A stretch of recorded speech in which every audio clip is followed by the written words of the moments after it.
PT Bank Jago Tbk dengan kode ARTO yang beralamat di Menara BTPN lantai 46 Jalan Dr. ID Ana Agung Gede Agung, Jakarta Selatan. PT Bank Jago Tbk adalah sebuah bank digital yang berkantor pusat di Jakarta. Untuk mendukung kegiatan bisnisnya, hingga akhir tahun 2020, perusahaan ini memiliki 2 kantor cabang, 3 kantor cabang pembantu, 1 kantor kas, dan 5 ATM yang tersebar di seluruh Indonesia. PT Bank Jago Tbk memulai sejarahnya pada tahun 1992 di Bandung dengan nama PT Bank Artos Indonesia. Bank Artos awalnya dimiliki oleh keluarga Arto Hardi yang bergerak di industri tekstil dan memiliki sejumlah pabrik di Jawa Barat. Karena itulah awalnya usaha Bank Artos dipusatkan di Bandung. Baru pada tahun 1996, bank ini membuka kantor cabang di Jakarta. Belakangan, kantor cabangnya ditambah menjadi beberapa buah. Pada tahun 2016, perusahaan ini resmi melantai di Bursa Efek Indonesia. Dalam rasio likuiditas terdapat LDR atau loan to deposit ratio. LDR digunakan untuk mengetahui kemampuan bank dalam memberikan kredit dengan menggunakan dana pihak ketiga. LDR pada tahun 2022 sebesar 113,76%, LDR pada 2023 sebesar 107,77%. Walaupun menurun 5,99%, kemampuan bank dalam memberikan kredit dengan menggunakan dana pihak ketiga masih dinilai kurang baik. Pada rasio profitabilitas terdapat ROA. ROA digunakan untuk mengukur kemampuan manajemen bank dalam memperoleh keuntungan atau laba secara keseluruhan. ROA pada 2022 sebesar 0,21%. ROA pada 2023 sebesar 1,02%, naik sebesar 0,81%. Sedangkan menurut standar, ROA termasuk kriteria kurang baik, walaupun naik 0,81% karena masih di bawah 5%. Selanjutnya yaitu ROE atau Return on Equity. Digunakan untuk mengukur kemampuan perusahaan dalam menghasilkan laba bersih berdasarkan modal tertentu dan digunakan untuk mengukur tingkat pengembalian atas investasi bagi pemegang saham biasa. ROE pada 2022 sebesar 0,21%, sedangkan ROE pada 2023 sebesar 1,02%. Walaupun mengalami kenaikan sebesar 0,81%, ROE masih termasuk kriteria kurang baik karena masih di bawah 5%. Selanjutnya, NIM atau Net Interest Margin dapat diartikan sebagai rasio yang digunakan untuk mengukur kemampuan manajemen bank dalam mengelola aset produktifnya guna menghasilkan pendapatan bunga bersih. Pada tahun 2022, diketahui bahwa NIM pada Bank Jago sebesar 10,45%, sedangkan pada tahun 2023 sebesar 9,45%,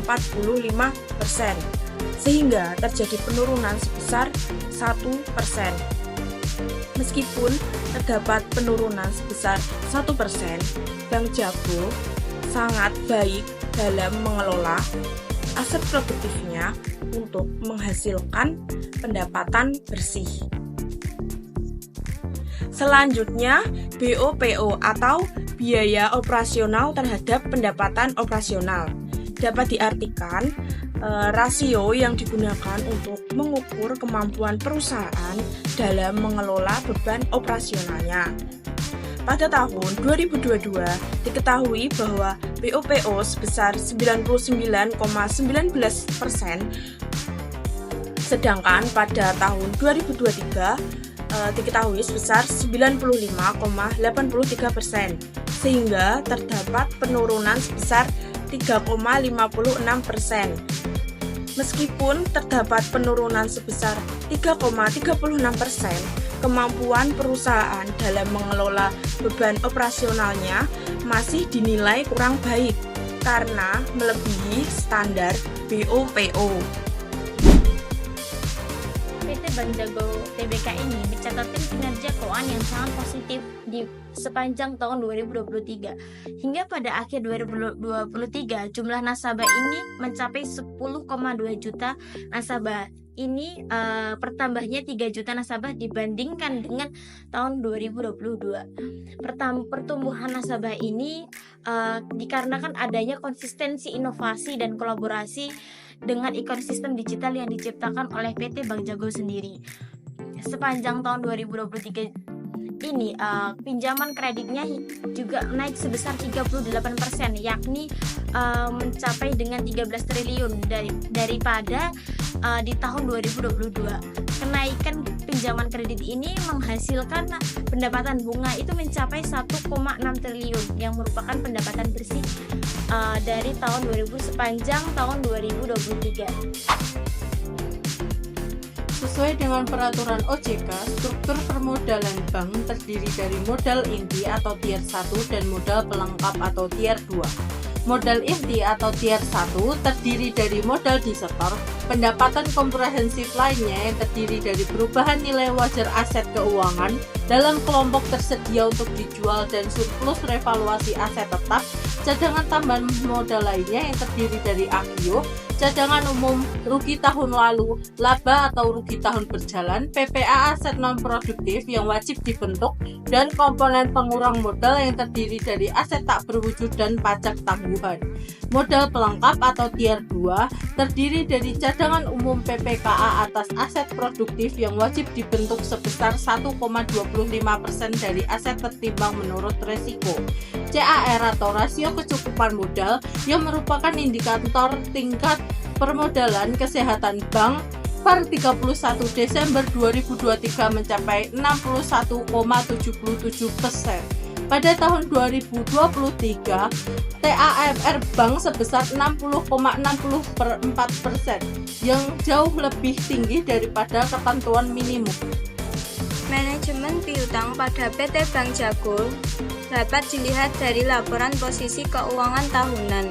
Perputaran piutang PT Bank Jago sebesar 29,38.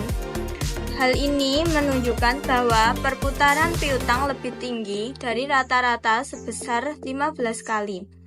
Hasil rata-rata penagihan piutang sebesar 12,29%.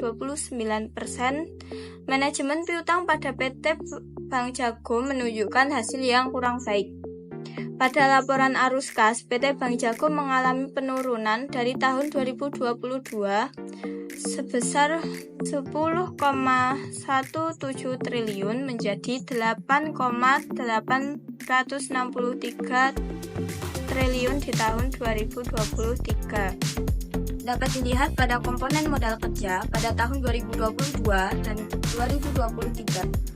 Modal saham mencapai 1,39 triliun dan tambahan modal di sektor mencapai 7,10 triliun. Hal tersebut tidak mengalami kenaikan maupun penurunan di tahun 2022 sampai 2023. Oleh karena itu, tambahan biaya modal tidak mengalami kenaikan maupun penurunan. Hal ini masih standar atau seimbang dari tahun sebelumnya. Kebijakan yang harus dilakukan oleh manajemen untuk meningkatkan performa perusahaan. Yang pertama yaitu menentukan target yang akan dicapai. Menentukan goal atau target yang akan dicapai perusahaan. Itu mulai dari target setiap departemen yang disusun berdasarkan tujuan perusahaan.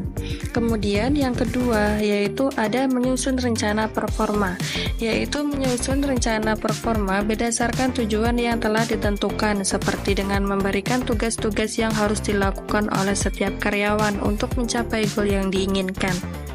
Dan yang ketiga, mendengarkan feedback dari karyawan. Feedback dari karyawan dapat menjadi acuan bagi perusahaan untuk melakukan perbaikan dan meningkatkan kinerja bisnis agar lebih baik lagi. Selain itu, feedback karyawan juga bisa menjadi pertimbangan perusahaan dalam menentukan tujuan yang akan dicapai. Yang keempat, ada menciptakan kondisi yang nyaman.